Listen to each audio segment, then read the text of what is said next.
Hi everyone, welcome back to another video from Webtech Tutorial.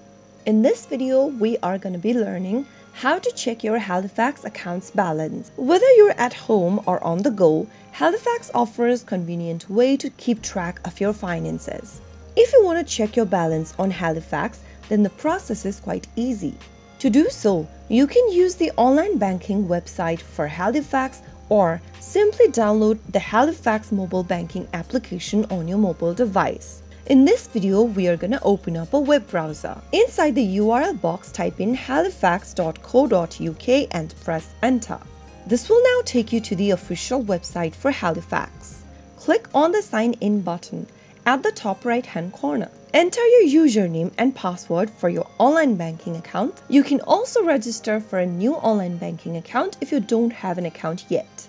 Click on register online and follow through the prompts. After typing in your username and password, click continue.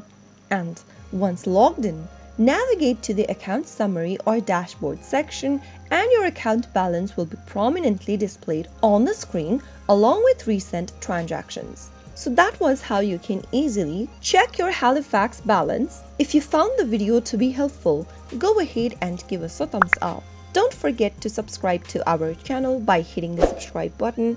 Also press on the notification bell so that you'll never miss another upcoming upload from us. I will be back again in the next episode. Thanks for watching.